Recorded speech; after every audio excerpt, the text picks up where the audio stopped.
Les danses macabres. Cette fresque, exécutée en 2001 par des élèves du lycée chrétien de Troyes sous la conduite de Dominique Sabroux et de Martine Florent, a été inaugurée le 12 juin 2004. Elle se situe dans la tradition picturale de la fin du Moyen Âge. Elle représente une danse macabre, c'est-à-dire un défilé de personnages de toutes conditions, généralement du plus puissant au plus humble, que des squelettes entraînent en dansant vers leur destin final. Morts et vifs sont le plus souvent alternés. L'originalité de cette iconographie, présente dans les livres comme dans l'art monumental, est d'insister sur le caractère certes inéluctable, mais aussi profondément égalitaire de la mort. La première représentation murale connue est celle du cimetière des Saints-Innocents à Paris. C'est là, sous les arcades qui bordaient ce charnier, que fut peinte la première danse macabre en 1424. Il y en aura ensuite dans de nombreuses églises de France, mais aussi en Europe, 200 fresques dans 10 pays. Aujourd'hui, il n'en subsiste que quelques-unes. La Chaise-Dieu, Haute-Loire, Kermania, Côte d'Armor, Melay-le-Grenet, Eure-et-Loire, et la plus proche d'ici, la Ferté-Loupière, Yonne. Photo 2. Dans l'art monumental, d'autres représentations macabres sont présentes. Dans l'Aube. Citons par exemple le triomphe de la mort, dans la verrière des triomphes de Pétrarque de l'église d'Évry-le-Châtel, photo 3, ou encore le vitrail des trois morts et des trois vifs, 1550, dans l'église de Risset-Bas, photo 4.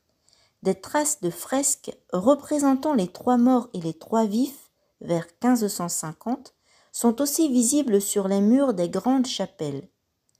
Parallèlement, les premiers livres imprimés s'emparent également du sujet, déjà présent antérieurement dans les manuscrits, poème de François Villon. En 1485, la première édition représentant par le texte et la gravure une danse macabre, sans doute inspirée de la représentation du cimetière des Saints-Innocents, fut parisienne, chez Guyot Marchand.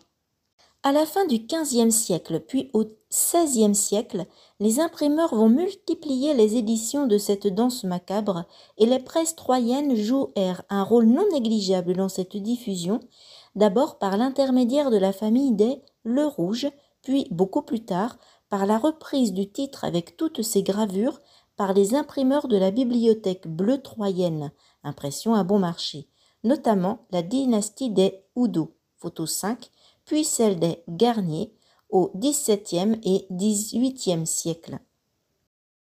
La danse macabre de Liret se situe dans une longue lignée artistique et littéraire et se présente comme un lointain avatar de ces danses macabres de la fin du Moyen Âge. Telle qu'elle se déroule sous nos yeux, elle montre 8 personnages précédés de 3 morts musiciens. Le premier joue de la cornemuse, le second de l'orgue portatif et le dernier de la harpe. Les personnages représentés sont certes en nombre réduit, mais ils respectent bien l'esprit général traditionnel du thème.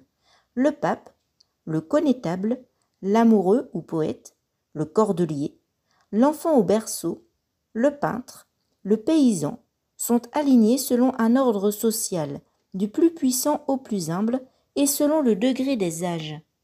Cette fidélité aux modèles antérieurs, ici principalement la Ferté-Loupière, ne freine pas l'inventivité du fresquiste qui a dirigé le chantier, Jean-Jacques Jolinon, puisqu'il s'est mis lui-même en scène et a introduit un petit chien dans cette peinture. Tous les vivants sont accompagnés de leur double squelettique gesticulant. Comme à la fin d'un spectacle, ce fut aussi la danse macabre, la mort salue en fin de représentation en s'inclinant devant le chien. Cette facétie finale, jointe à la palette éclatante des couleurs, devrait nous inciter à un sourire de dérision face à ce sujet grave.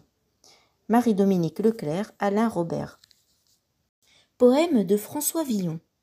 Je sais bien que pauvres et riches, sages et fous, prêtres et laïcs, nobles, vilains, généreux et chiches, petits et grands, et beaux et laids, dames à col retroussé, quelles que soient leurs conditions, portant atours et bourrelets, la mort les saisit sans exception. François Villon, Le Testament. Garnier Flammarion, 1992.